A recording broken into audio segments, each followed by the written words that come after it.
Hello everyone, welcome back to the channel. Now that we've covered how to install Nix and set up Flakes, it's time to use them.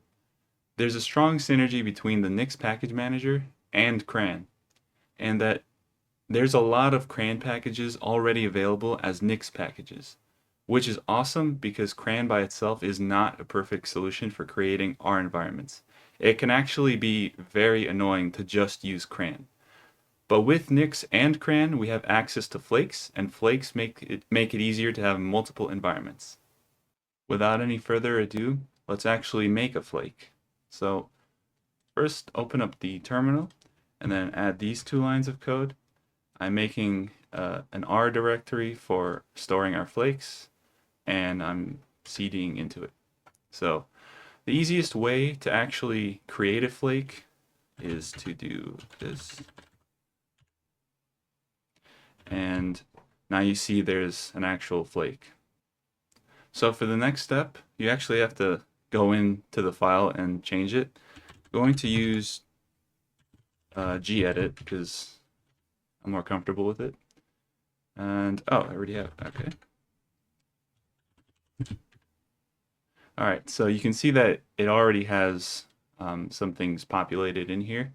We're going to change that real quick.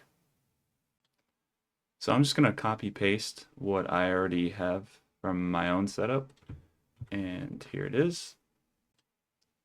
I know it looks a bit complicated, but I'll walk you through the overall structure, and if you're looking for a more in-depth dive into Flakes, I highly recommend a video by Vim Joyer, a fellow YouTuber, and I'm sure if you like my stuff, you'll love his stuff.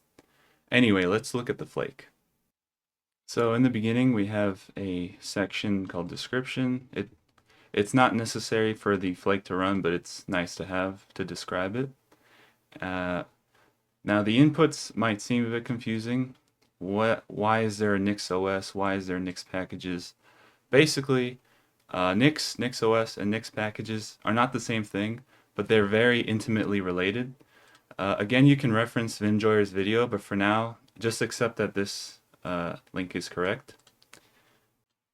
Moving on to the output section. Basically, I wrote this in a way where it behaves like the NixOS configuration.nix file. You don't have to worry about the specifics, but just know that there's a specific reason why I wrote it like this. So the in section is where all the magic happens.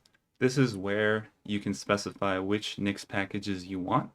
Currently, I'm telling it to download the R language, the VS Codium IDE, and 2 R packages from the Nix package manager. And it's pretty easy to add or delete, so if I wanted to delete this package, I just do that and tidyverse is gone, but we'll keep it. In a few seconds, you'll see how this will all work, so don't worry about it. And for the last part of this flake, I simply have this output in the terminal once the flake is done building. This is just for the user to know, hey, I'm done building the environment. And that's all there is to the flake file. So let's just save our changes and actually start the process of building. And all you need to do is type nix develop, and it will download the packages from the Nix package manager. And in a few seconds or minutes, you'll be done. So I'll see you later.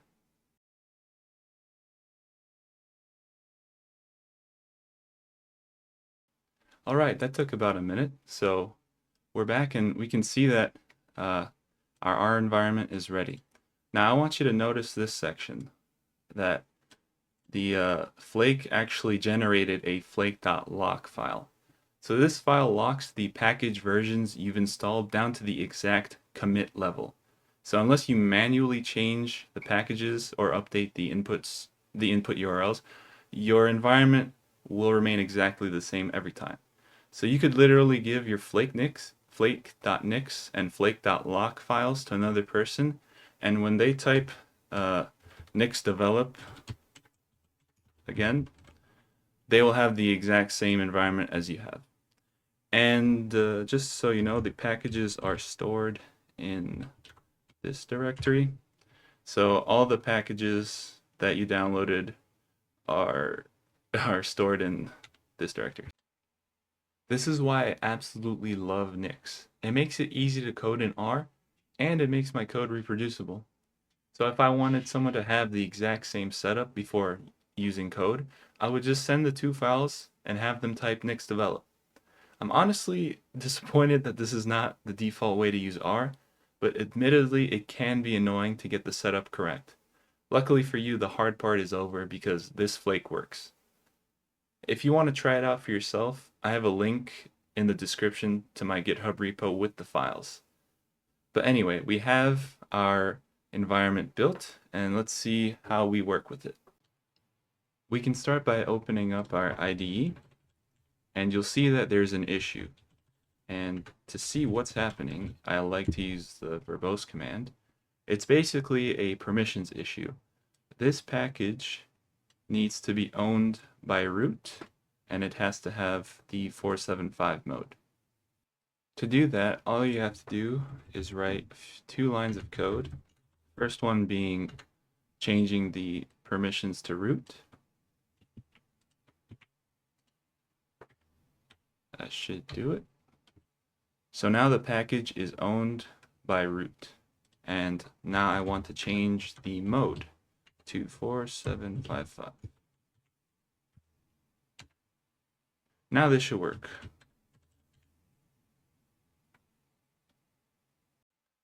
Before I start coding, I usually import a VS Code profile because I make a lot of VMs and it gets annoying to set up VS Code over and over by manually clicking all of my extensions. That is also in the GitHub repo if you're interested, but let me just import that real quick.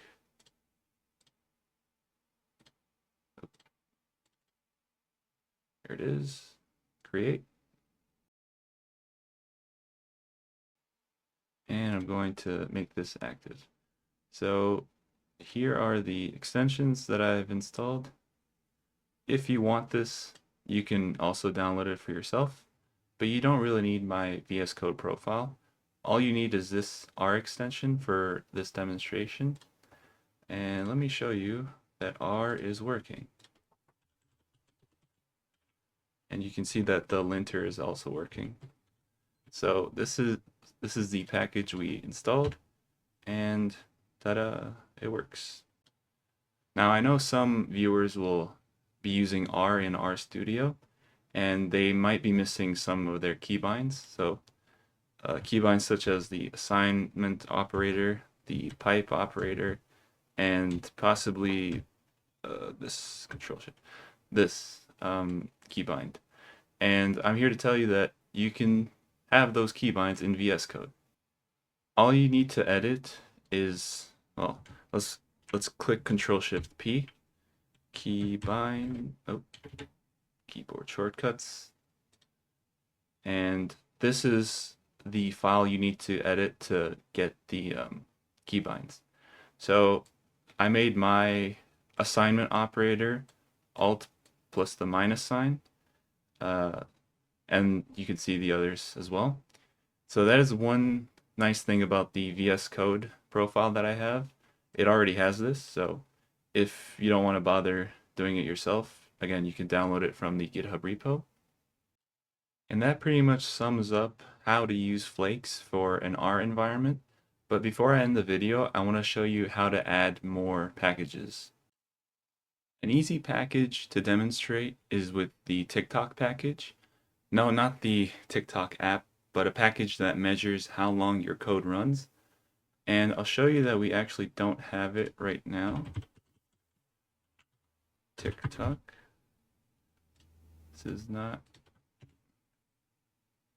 Yep, there is no package called TikTok. So to actually get the TikTok package, we have to go to the NixOS website. And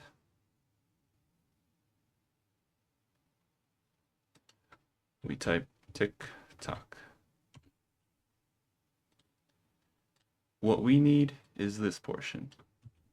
So I copied that and going to my Flake and paste it. Save it, close it, and now Nix develop.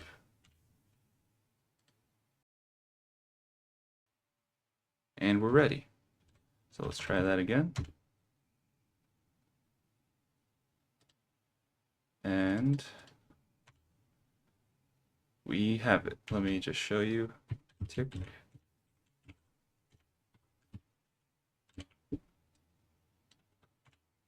Right. So that's how you add more packages. And that wraps up this video. I hope you found this helpful, and I'll dedicate the next few videos to reviewing R packages that interest me. But until then, I hope you have a great day.